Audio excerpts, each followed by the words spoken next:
Well, good afternoon. Thanks a lot for staying with us here at CNN News 18. I'm Ridhima Bhatnagar. We're getting some breaking developments to begin this broadcast.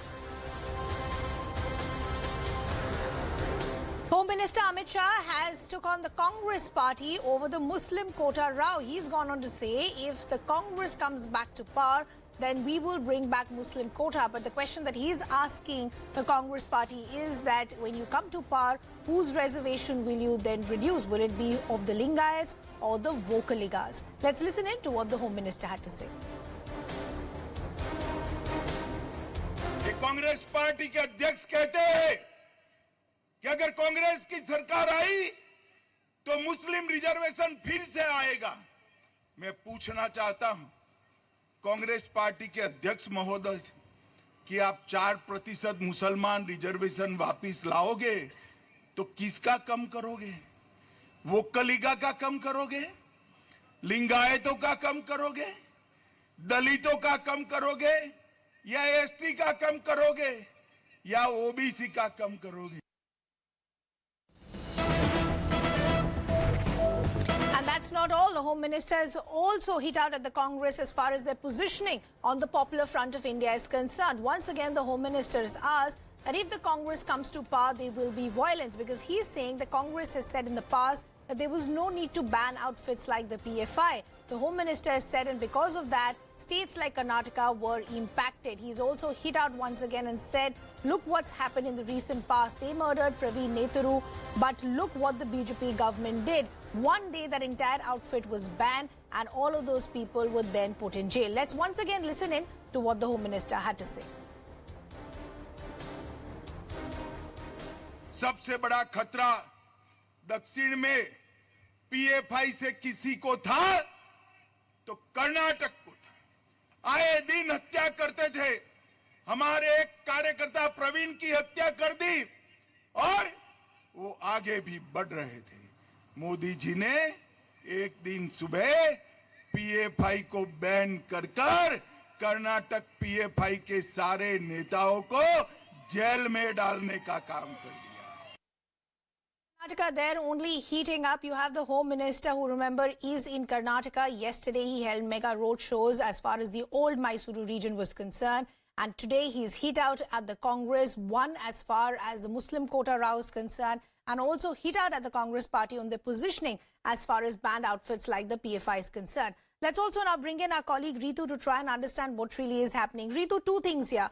One, first, as far as the positioning of the Congress party is concerned and the claims that they've made, that if we come to power, we'll bring the Muslim quota back. So the BJP, the question that they're asking is that, okay, if that's your position, what will you reduce? Will you reduce quota as far as the Lingayats are concerned or the Vocaligas, both of them that could have a sway as far as Karnataka politics and elections are concerned?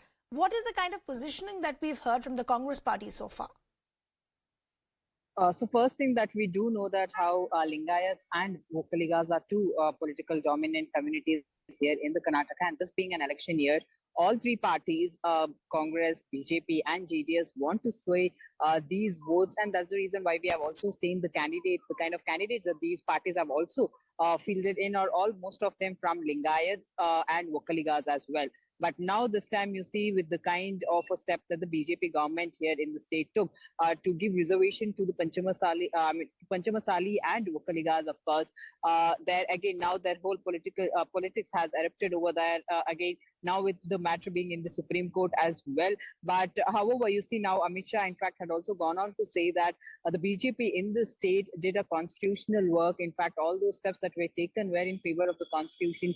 Only while the Congress all these years never tried doing justice to these communities. So yes, of course, he also further went on to question Congress that if they really are saying that once they come back to the power in the state, they will be scrapping those all reservation quotas and ensure that the Muslim quota will go back there again. But however, now that all these kind of developments taking place, the Congress is yet again questioning BJP on the various lines that why there Jitu, I was just an all apologize for interrupting. Just stay on with unconstitutional us. steps that were being taken by Let's take in a reaction from the Congress also, considering the fact you have the Home Minister who's hit out at the Congress party on a host of issues. Sanket Yenagi of the Congress is also now joining us. Good to have you with us in the broadcast here on CNN News 18. Let's first talk about the attack that's coming from the Home Minister as far as this Muslim quota row is concerned. The Congress time and again has said that if you come to power, you'd like to bring that quota back. So the question that's being asked by the BJP is, if that's going to be the position,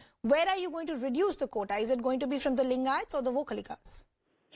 First of all, let me make it clear.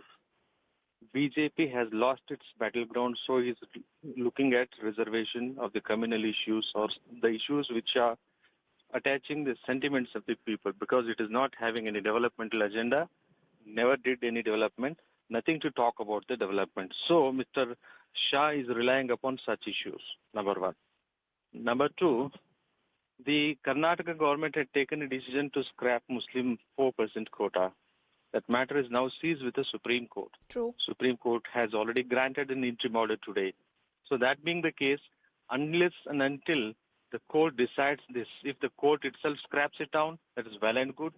If the court doesn't scrap or it will come to certain conclusion, we will study that and we will see to it that it is restored. No, So, Mr. Yenagi, what you're saying is fine. As far as what the legal process will be or what the court decides, that's another part of it. Till the time we have any clarity, the BJP is saying that even because the Congress is suggesting this, this is appeasement and nothing else, because you want to ensure that the Muslim vote bank is secure with the Congress. we will see to it that the Muslim reservation is restored by the legal process itself. And also, the reservation which the Lingayats and Vocalikas are entitled to should be given an adequate representation, and we will follow the process of law. It is not the way the BJP government has done some temporary work, haphazard process, which will not be standing on the legal footing. And again, it will be challenged and tested in the court, and court will crash it. That is not the way we are doing. Mr. Yenagi, I just want to understand, before I, talk about the attack that's come in as far as the PFI also is concerned, just a short while ago you said the BJP has lost the electoral battle because they don't have issues as far as development is concerned. But isn't the Congress doing exactly the same when the only issues that you also want to talk about when you come back to power is going to be about Muslim quota, vote bank, so on and so forth? Then what is the difference as far as the criticism that you're bringing against the BJP? So the issues have been already settled. The reservation cannot be done just like that. At the threshold, it cannot be done. There must be some basis for it. There must be some report. There must be some analysis. There must be some survey. There must be some data based on which the reservation issue can be touched. Without there being any process of law, the reservation, or without there being a reference on the backward commission, there cannot be any process. And there must be a final recommendation from the backward commission, not on the basis of an interim report. So, BJP, if at all it is serious about the Lingayat reservation or the benefit to be given to Lingayat by way of reservation and to the Vocalikas, they should have followed the process of law and saw to it that it must legally be given and it should not be challenged in the court. And even if it is challenged in the court, it should have been succeeded. So that is not the intention of the BJP. BJP wants that. Somehow it wants to get votes. Somehow it wants to have a reservation which has no legal footing. If at all they are very serious, then we would have supported them to have it through a legal process. Okay. If